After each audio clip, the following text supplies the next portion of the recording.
violencia. El mundo está mirando Medio Oriente. Sí, es interesante lo que está pasando porque decíamos, ¿no? Ya lo decíamos hace varios días, está muy lejos el acuerdo y la paz, pero Leticia nos va a contar a través de un mapa qué situación y qué realidad se está viviendo en las diferentes regiones allí en Medio Oriente.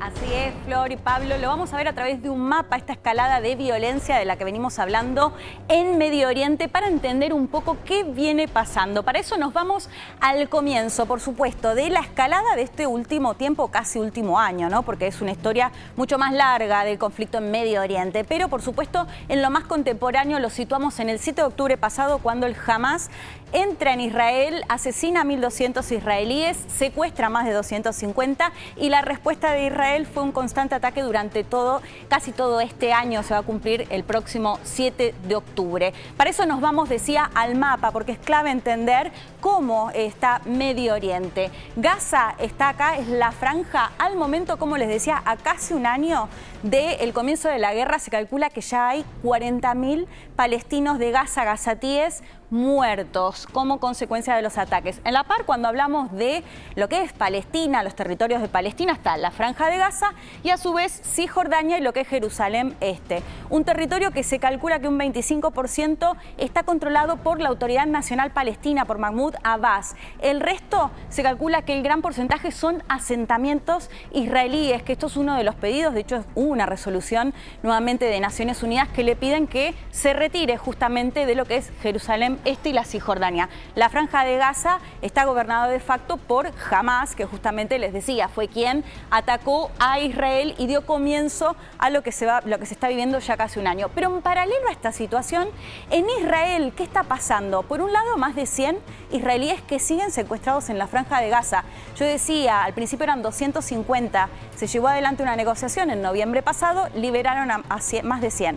Más de 100 que continúan secuestrados al día de hoy. Hemos visto incluso movilizaciones, manifestaciones en Israel que lo que piden es que sus seres queridos vuelvan a su casa. Por otro lado, el norte de Israel, donde se calcula que hay más de 60.000 evacuados, y esto es como consecuencia de los ataques con su vecino Líbano, sobre todo ataques que venían desde el sur del Hezbolá al norte de Israel y desde Israel al Líbano. Esto también se dio a la par en casi todo este año. Lo que hemos visto, por supuesto, en los últimos días fue ya la intensificación de los ataques por parte de Israel, que no solo fueron en el sur del Líbano, sino que también fueron en otras regiones, e incluso hoy que atacaron ya el centro de Beirut, de la capital del Líbano, algo que no había sucedido desde el 2006, cuando el Hezbolá había estado ya en guerra con Israel. Además, recordemos que el fin de semana asesinaron al líder del Hezbolá, Hassan Nasrallah, entre otros miembros del Hezbolá. ¿Qué pasa a la par? Porque no son solo estos países que les mencionaba, sino que,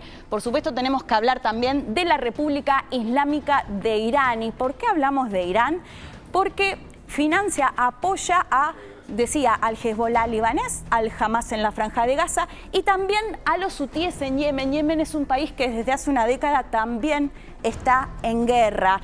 Los hutíes fueron quienes a través del Mar Rojo frenaban o incluso atacaban barcos que iban en dirección a Israel. También lanzó misiles a Israel y en las últimas horas se registraron también ataques de Israel a Yemen, que lo que dice es que atacaron puertos por donde se cree que pasan armas que vienen desde Irán. Toda esta escalada se habla que es inminente una invasión por parte de Israel al Líbano. Si les parece, escuchamos lo que decía el primer ministro de Israel, Benjamin Netanyahu. I speak a lot about the leaders of Iran. Yet at this pivotal moment, I want to address you, the people of Iran. I want to do so directly, without filters, without middlemen. There is nowhere in the Middle East Israel cannot reach. There's nowhere we will not go to protect our people and protect our country. With every passing moment, the regime is bringing you, the noble Persian people, closer to the abyss. But you know one simple thing. Iran's tyrants don't care about your future, but you do. When Iran is finally free, and that moment will come a lot sooner than people think, everything will be different. Our two ancient peoples, the Jewish people and the Persian people, will finally be at peace. Our two countries, Israel and Iran will be at peace.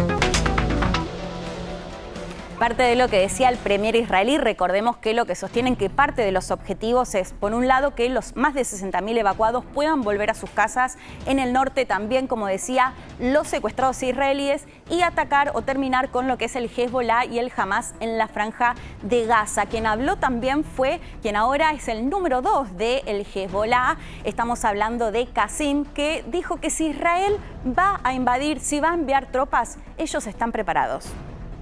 سنواجه أي احتمال ومستعدون إذا قرر الإسرائيلي أن يدخل بريا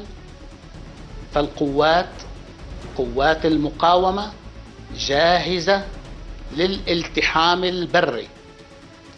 نحن أعدينا وتجهزنا وبالتوكل على الله تعالى واثقون أن العدو الإسرائيلي لن يحقق أهدافه وسنخرج منتصرين من هذه المعركة. سنختار أمينا عاما للحزب في أقرب فرصة وبحسب الآلية المعتمدة للاختيار في الحزب، ونملأ القيادات والمراكز بشكل ثابت. كونوا مطمئنين أن الخيارات ستكون سهلة لأنها واضحة ولأننا على قلب واحد. Nuevos cruces por el conflicto Moscú-Kiev. Los miembros de la OTAN no deberían dejarse disuadir de proporcionar más ayuda militar a Ucrania por la imprudente retórica nuclear de Vladimir Putin, afirmó hoy Jens Stoltenberg, el secretario general saliente de la alianza. Habló tras la declaración de Putin sobre que Rusia podría usar armas nucleares si era atacada con misiles convencionales. México, la despedida de López Obrador. El presidente Andrés Manuel López Obrador dio hoy su última mañanera, las tradicionales conferencias de prensa maratónicas que caracterizaron la comunicación de su gobierno. Mañana asumirá en un acto en el Zócalo la presidenta electa Claudia Sheinbaum. Estados Unidos, Biden visitará la zona afectada por Helene. El presidente anunció que pronto viajará al sur del país para visitar las áreas devastadas por el huracán, que dejó más de 100 muertos, 600 desaparecidos, decenas de viviendas e infraestructuras destruidas en los estados de la Florida, Carolina del Norte y Georgia.